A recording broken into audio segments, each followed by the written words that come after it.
All Things Mavs.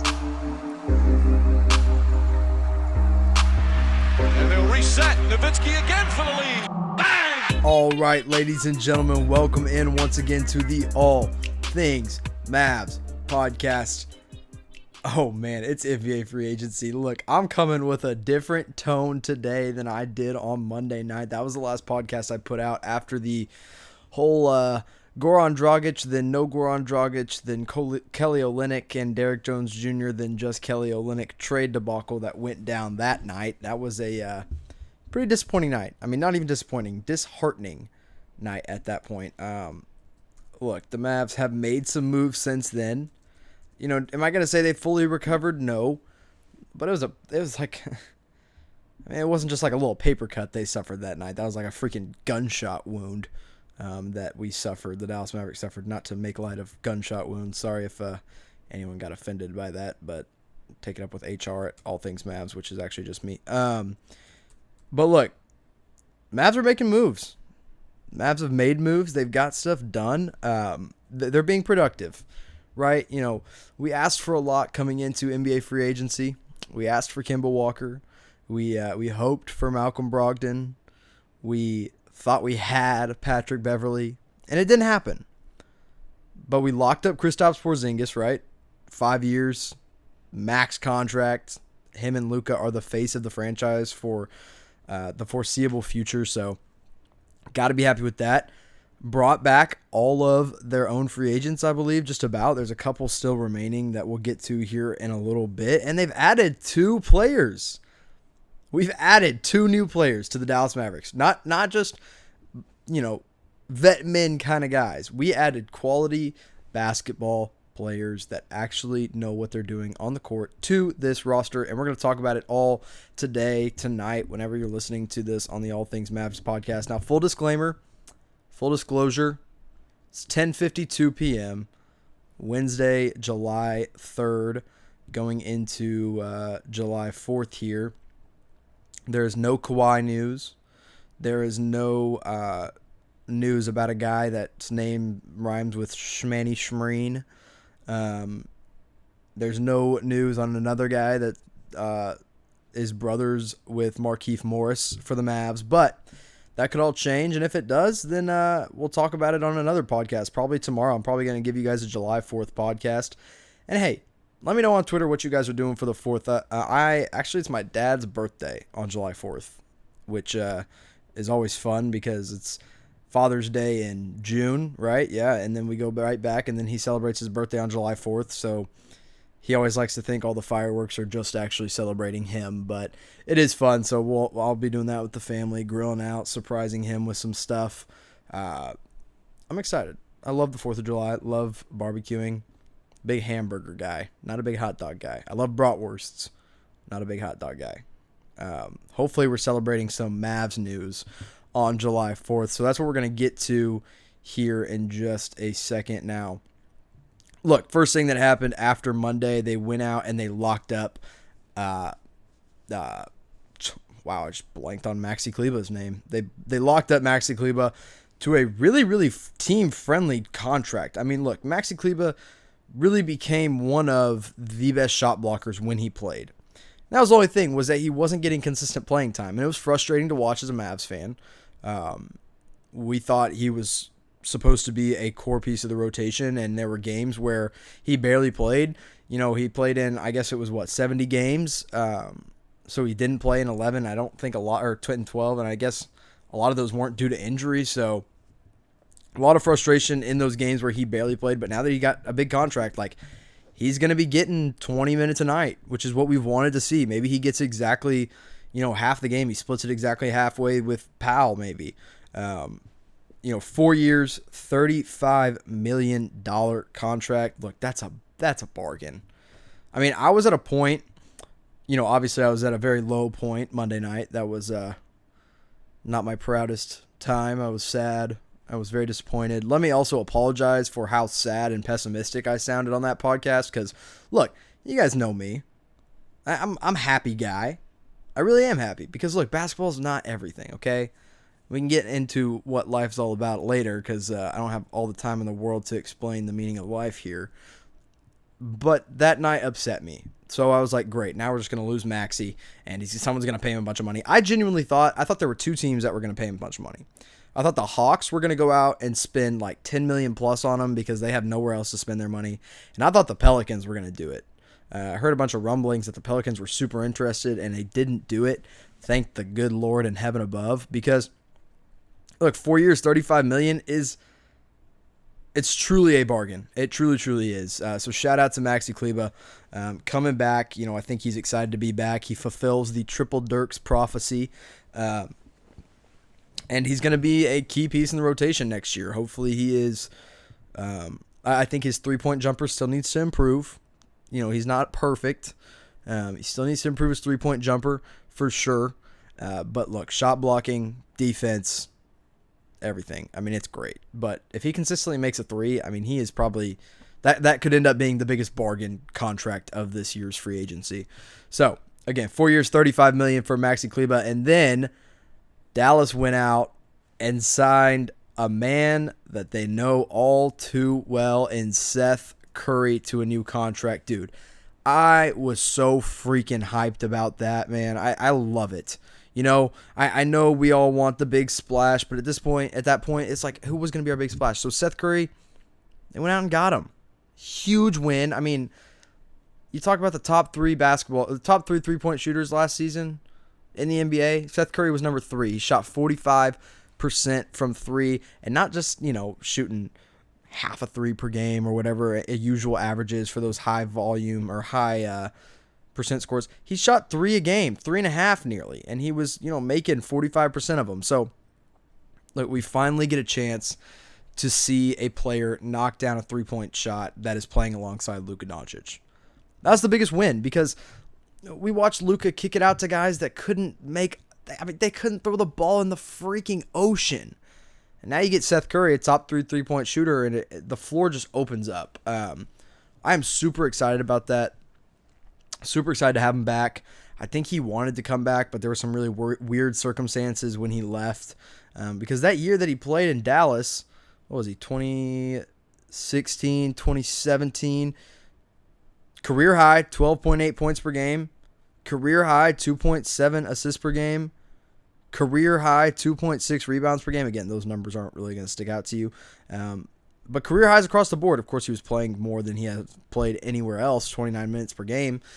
But it just gives you a good idea of, like, hey, if he's playing that many minutes, like, he's going to produce for you, Again, the three-point shooting is what he does, but he can really come off the bench. If you want him to be a point guard, he can. But we don't really need a point guard off the bench unless, I guess he could run it with JJ or instead of JJ, but I love that signing. Absolutely love it. I love that he's back, and he's locked in for a good amount of time too, It's not like we just locked him up for 1 year and we're doing this whole revolving door thing of free agents again, They signed him for, 3 years, I believe? So I don't have the numbers right. 4 years, $32 million, which, by the way, is another bargain. $8 million per year for Seth Curry is great. He played great in the playoffs, played good defense, of course, made three-pointers as he was supposed to do. It's a good signing, and he's an incredible pick-and-roll ball handler.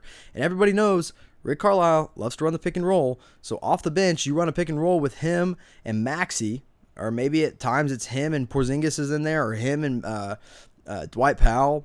Whoever it is, like, he's going to be effective. Great pickup. That one is really all about surrounding Luka Doncic with three-point shooters. That's the most important thing, that and defense.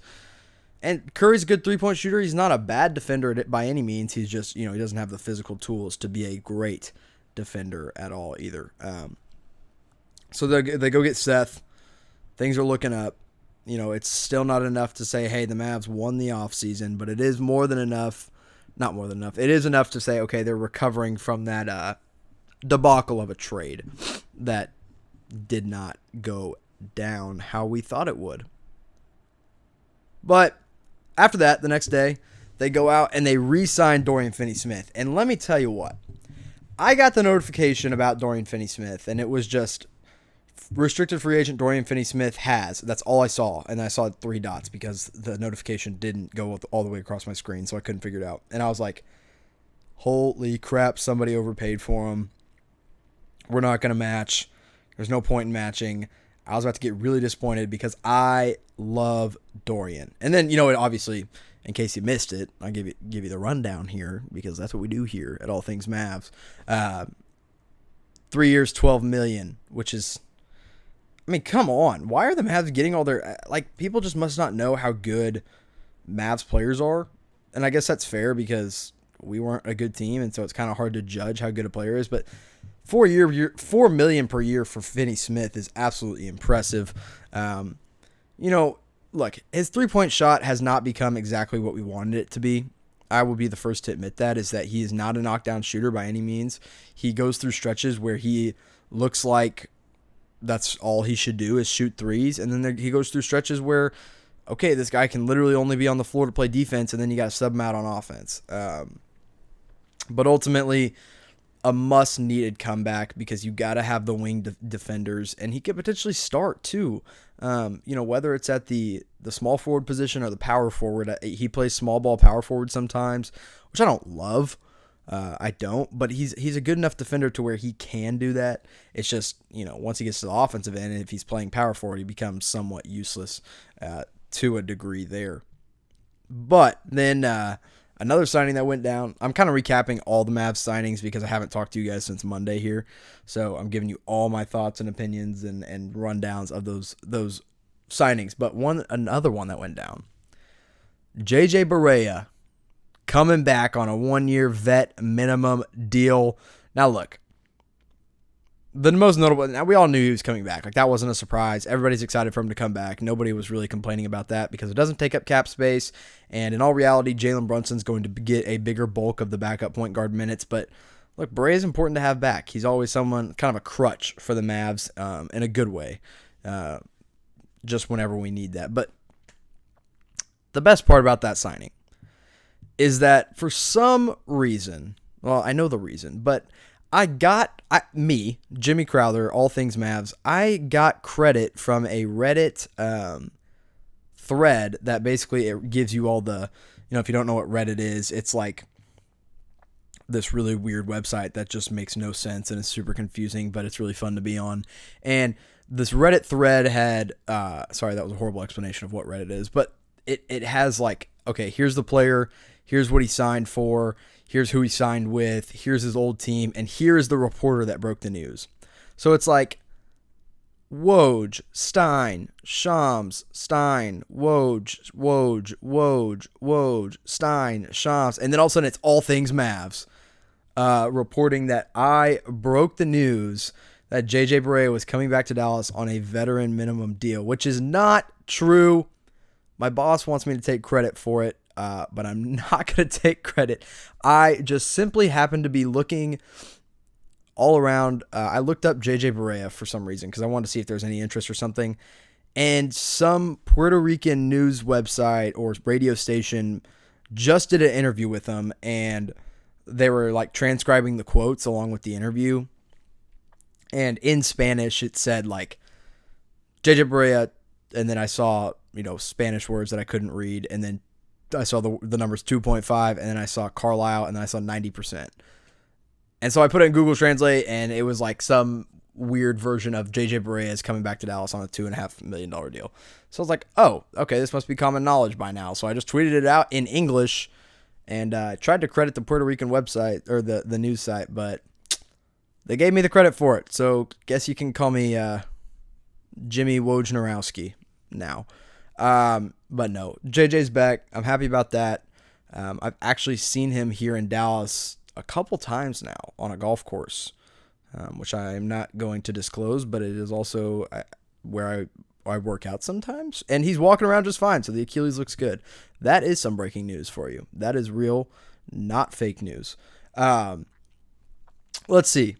After JJ, Dorian Finney-Smith, and then the big news. The biggest. It literally can't get bigger. There's only one piece of news that could get bigger, and it's something about Taco Fall. But Boban freaking Marjanovic signed with the Dallas Mavericks. I cannot tell you how excited I was when that tweet from Mark Stein came across my screen. I was looking at it and I was like, wait, is this real? And we got Boban Marjanovic. Look, I don't care if he only plays 5 minutes a game. I would love to see him on the floor for 25 minutes a game. As long as we get, a few minutes of Boban this year, I'm going to be so happy. Look, he's not going to be a starter. There were people DMing me on Twitter that were like, yo, is Boban going to start over Dwight Powell? Hey, is Boban Marjanovic going to get the starting slot next to Porzingis? Is Boban? No. Guys, I love Boban.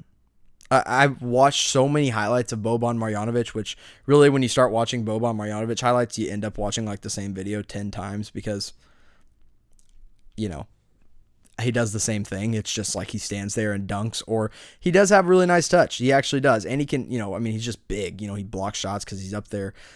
Super freakishly long arm wingspan. It's fun to have him on the team, man. I am super, super excited to have him on the team. I do think he could play, 15-ish minutes per night. I think he could end up being, I know Brad Townsend said he's potentially slotting in as the third center on this team, but I think he could be the primary backup at times. Put him in there with, Kleber off the bench potentially if Kleber doesn't play center sometimes. Maybe, whatever it may be, depending on the matchups really is what matters there. But look, all I want is a Porzingis and Boban. Give me Porzingis and Bobby, and I would be happy. Just get like a couple nights out of the entire year, please. I gotta have that lineup at least once. I'm really excited. I am really, really excited. And let me give you some rundown on Boban Marjanovic because, look, the guy doesn't play enough for you to be like, oh, okay, yeah, I see that guy every time we play him. No, he really doesn't. So over the years, I'll give you a rundown of his minutes per game each season and kind of the games he played in, or amount of games he played in. San Antonio, rookie year, played 54 games, 9.4 minutes per game. And he was kind of this like rookie sensation just because when he was on the court, like you knew he was on the court, obviously. The next year in Detroit, 35 games, and he only played 8.5 minutes per game. The next year, which was split between the Clippers and Detroit, he played in, 39 games, about 8.6 minutes per game. And then again, he goes still with the Clippers and the Philadelphia 76ers next, so it's a combined. He played with both teams. He played 58 total games this past season, but he played a total of 11.7 minutes per game. He played 13.9 minutes per game when he was with Philly. And we'll contact Philly, for example, because he did play more minutes there than he did with the Clippers. He played more games with the Clippers, but more minutes per game with Philly. 8.2 points per game and 5.1 rebounds. 1.5 assists. He's actually a really good passer because, look, he can just see over everybody in the defense. And if you run a pick and roll with him, like, he can pick and pop and then hit whoever else is on the floor. Like, it's going to be fun, okay? And, look, he doesn't shoot a lot of threes, like, really any at all. But when he does, he makes them. He shot 8. No, let's see. He shot 10. How many shoot? Yeah, he shot 10 this last season. He made 4. So maybe it's something he works on. Maybe he ends up getting there and doing that. But look, his per 36 numbers, I mean, it's kind of unfair to look at because he plays such short bursts. But per 36, you ready for this? Are you ready? I'll give you like 2 seconds to prepare. Okay, here we go. 22.3 points per game per 36 minutes. 14 rebounds per 36 minutes. And 1.4 blocks per 36. Like, the dude is a freak of nature, and I cannot wait to see him, A, in the warm-up lines, like when I'm going to games and he's in there in the layup lines and stuff. B, I can't wait to see all the content that comes out with him in the locker room, whatever it may be. Or C, in the games. Because I do think he'll provide some really valuable minutes for the Dallas Mavericks. I think Rick Carlisle will get the most out of him.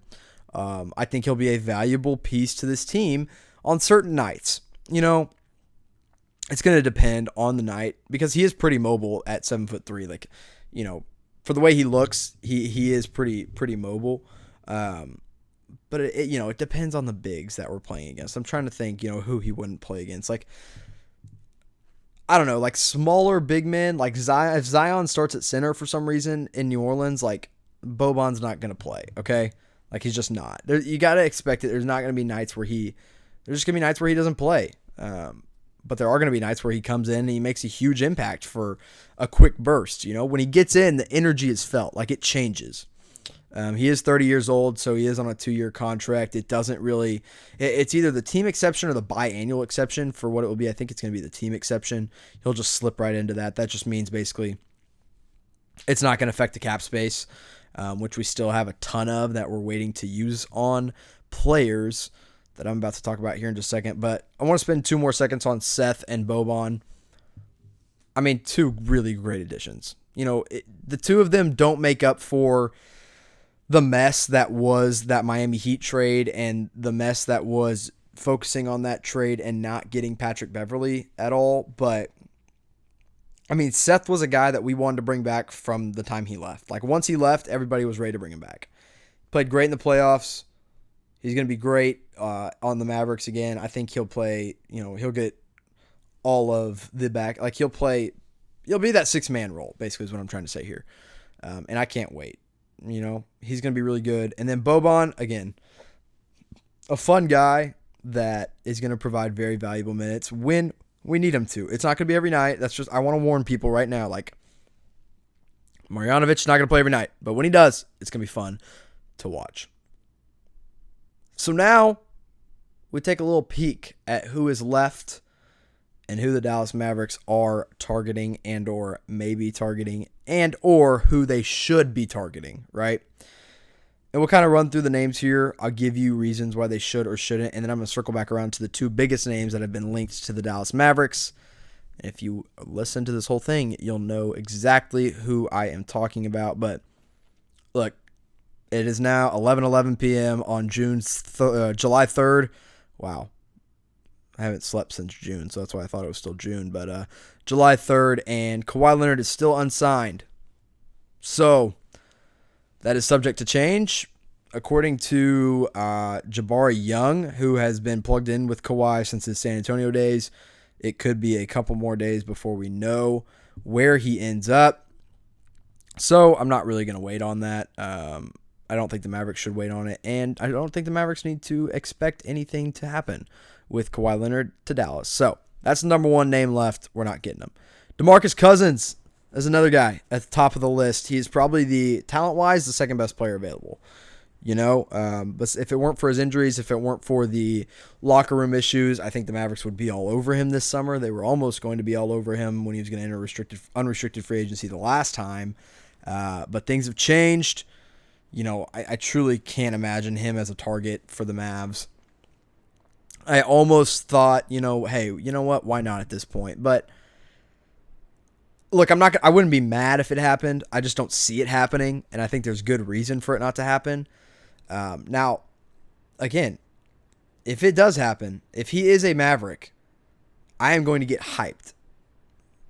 You know, I will talk myself into it. I'll watch Demarcus Cousins Kings highlights all day long.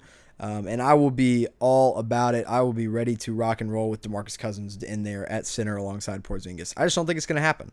And I think there's good reason to stay away. I also do think there is good reason that he could be a good basketball player next season. The next 2 guys are the guys I want to circle back around to. It's Danny Green and Marcus Morris. So stay tuned. We're going to talk a little bit more about them here in just a minute. I want to run through the rest of this top 15 list that Hoops Hype has of available players still. Jabari Parker, at Mavs Draft, that is my guy. If you're not following at Mavs Draft on Twitter, you need to do that because he's got great takes. But you saw him on a flight to Dallas.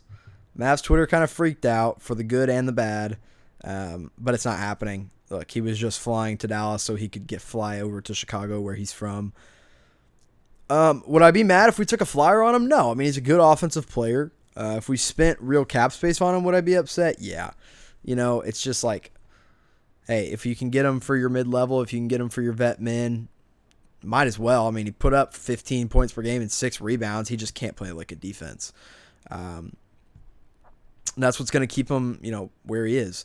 So we'll see what happens with Jabari Parker. I, think he's headed to one of the LA teams that doesn't get Kawhi. Next guy, Kelly Oubre. Now, this is a guy that I would 100% love on the Mavs. I mean, 100%. I'd be all about it. He is a fun player. He's super smooth. He's a good offensive rebounder. When he went to the Suns and had a big role, he was very effective.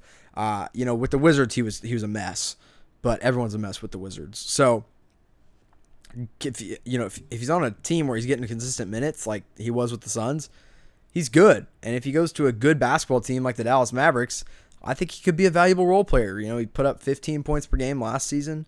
I think he could put up 12 per game off the bench for a playoff team. I like Kelly Oubre. I would be more than willing to. I mean, he is restricted, so you're probably gonna have to overpay because it's Phoenix and they don't really care about money. So, heck, depending on what happens with the guys that we're talking about here in a little bit, Danny Green and Marcus Morris, I can see the Mavericks going out and getting him. The next guy is Rajon Rondo. And that's all I'm going to say about that. Kenneth Faried at 8. Look, it's always been a guy that the Mavs have been tied to in somehow, some way, but I'm not really about it. I think he's past his effective prime, like effectiveness. Like, no thank you. JaVale McGee in at 9. We got Boban. I think that's kind of our big center signing for the summer. Wouldn't expect to pursue him. After that, Kentavious Caldwell-Pope. That's potentially a guy I could see the Mavs taking a little look at. He's a shooter, a shooting guard, which the Dallas Mavericks still need one. And, he's 6'5", 11.4 points per game. And he's a good defender, too. So, yeah, I would be okay with Kentavious Caldwell-Pope. I think he's a guy they should look at. JaMychal Green, he's a power forward, kind of a banger, really good rebounder, really, really good rebounder. And he's kind of shown that he can be a three-point shooter as well. But, again, there's other guys ahead of him at this point that I think are more important. I do like JaMychal Green, though, and I do think he would be a good value signing at the right price because he's still young, so maybe you just kind of put him in this core. After that, Ivica, I can't say his first name, Zubats. Ivica Zubats. I cannot say his first name to save my life. I probably sound like an idiot. Again, another banger-type center that doesn't really make sense now that we have Marjanovic. After that, it's the guys like Jeremy Lin. And then there's DeLon Wright. Now, that is a name that the Mavs were apparently connected to, according to Ian Begley. Look, he's not a great three-point shooter. Actually, no, I take that back. He's a bad three-point shooter, but he's an incredible ball handler and a good defender. And once he gets to the basket, he can score the ball. I like DeLon Wright. It's just kind of like we have bigger things to take care of than a guy that can't shoot. But if we miss out on a couple players that are left that are better than him, then I think he'll be a Maverick. I do think he'll be a Maverick. But enough about those guys, because those are guys we don't really care about at this point. Because right now, there are two names that Dallas Mavericks Twitter is focused on. And in all reality, there's just one name that Dallas Mavericks Twitter is focused on, and it's Danny Green. Danny, if you and your podcast buddy Harrison are listening to this right now, I would just like to tell you that, number one, there is no better situation for you to join than the Dallas Mavericks. And let me tell you why. I'm going to give you a quick recruiting pitch here. You can be the veteran on this team that helps lead us to a playoff berth. You can be a mentor to two up-and-coming stars. You know what? They're already stars. You can just be the mentor to get them where they need to be. You'll have a defined role. You'll probably make more money here than you will anywhere else. You will literally have every open three-pointer you would ever want in your entire life on this team. And it would be so much fun to have you here. You'd be probably the best defender in the starting lineup on the wing. And that just makes you all the more important to all of us. And we want you to come to Dallas. Every Dallas Maverick fan has been begging for you to get here for the longest time at this point. And apparently, according to Harrison, your podcast host, buddy, you're not waiting anymore. That's good. Don't wait. Just sign. So, that was my recruiting pitch to Danny Green. But in all reality, here's the kind of news update. Harrison Sanford of the, what is the name of their podcast? It is the Green Room? Hold on, I'm going to find it here in just a second. Because that is where he's officially going to announce his decision is on their like podcast YouTube page or Instagram page, I guess. Green Room Insider, or Inside the Green Room, with Danny Green and Harrison Sanford.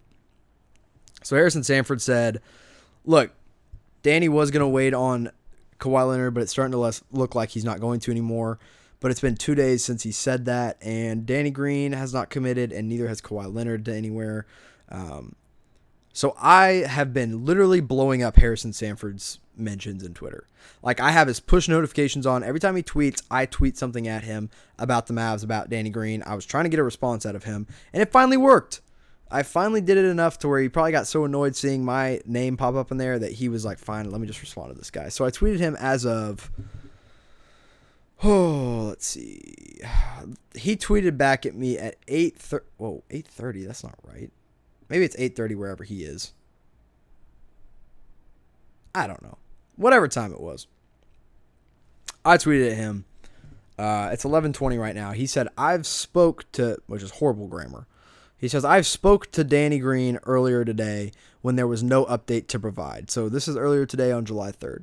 He says, I'll speak to him before he sleeps, like 3 a.m. in parentheses, which your boy is not staying up till 3 a.m., where there might be. So grab your sleep if you'd like. I don't sleep much these days. Yeah, neither do I, Harrison. But hey, I appreciate you responding to me. I will stop blowing up your Twitter notifications. I know I've been really annoying, but so that's the update. There's no update.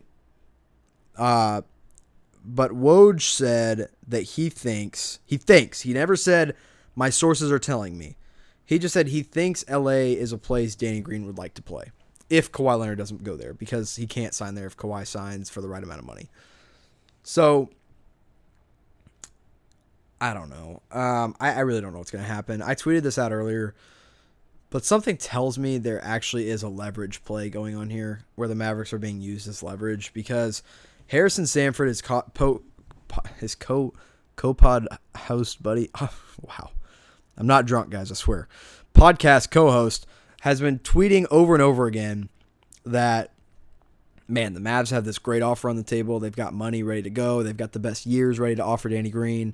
Like, gonna be, they're definitely the front runner right now. So I'd watch out for the Mavs. And it kind of feels like he's saying, hey, Lakers, you better up your offer so he'll go there.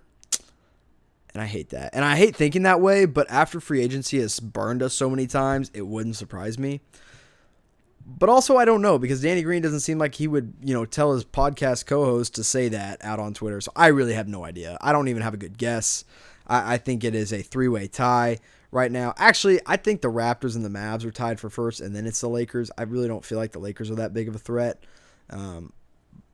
So we'll see. At this point, I'll be honest, I'd be comfortable giving him $15 million a year.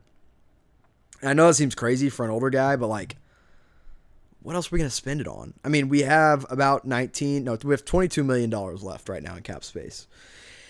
And we could get up to $28 million if we stretch and waive Courtney Lee. So let's say we go spend $15 million on Danny Green, and then we want to go get Marcus Morris for $8 million. We would still have so much money left over. So why not just throw an offer that nobody's going to be able to match at him? And I bet they kind of have, but it's what is Kawhi going to do? That's the biggest question left on the table. But I do think we have a legit shot at Danny Green. And if we get him, he slips in our starting five, right away. And this was an idea that I kind of floated out there on Chat Sports, but I was like, why don't we, if we get Danny Green, would it be crazy to see a starting five of Seth Curry, Danny Green, Luka Doncic, Kristaps, and Dwight Powell? Because think about it. If they do, let's say they get Danny Green and they go from there. One of my friends just texted me. He just went out on a date. So I would tell you his app, but I don't want to embarrass him on here, which, of course, millions and trillions of people are going to listen to this podcast. But if we get Danny Green and Seth Curry, that's two of the top three-point shooters in the NBA from last season. So why not start them together? Because then you bring Jalen Brunson off the bench with JJ Barea, which was a really good, kind of duo. You can just do that. like, I would be fine with it because then you have 5 guys on the floor that can make a 3-point shot. Now, say what you will about Dwight Powell, but he became a better 3-point shooter near the end of the season. Of course, I'd still, rather him not shoot 3-pointers. There, I said it. But I'd rather him not shoot threes, but that's 5 guys that can make a 3. And if you let Luka Doncic, and then Luka Doncic is your point guard in that situation, and it's Green and Curry that literally you could just put them anywhere on the wings and they'll get you a 3. Porzingis, who you have to walk, he'll score the second most points on the team next year. And then Powell, who's a lob threat, and if he's wide open, then yeah, he can make a 3. Like, I would consider that starting 5 if I were Rick Carlisle, which of course I am not. But that's your update on Danny Green. That's kind of my thoughts on what we could do with him if we signed him. I also think that gets us as close as possible to a lock to an to a playoff team, but in the West there are no locks, so I can't even say that. But after that, the other guy is Marcus Morris. This was floated out there by Mike Fisher, and then confirmed by Brad Townsend. But Townsend, so Fish said, yeah, the Mavs are hoping to close deals on Marcus Morris and Danny Green, which would, I think, put us in playoff, make us a playoff team immediately. But they're hoping to close on both. And then Townsend was like, well, they have a few ahead of Marcus Morris, is what Townsend was being told. So whoever you trust, it's, totally up to you, whichever one you trust more. But I really want Marcus Morris. He's a 37.5 3-point shooter. He's a great defender. He can play the power forward or the small forward. He's a tough dude. Like, that's what this Maverick team needs too, is just toughness. And that's what Marcus Morris brings you.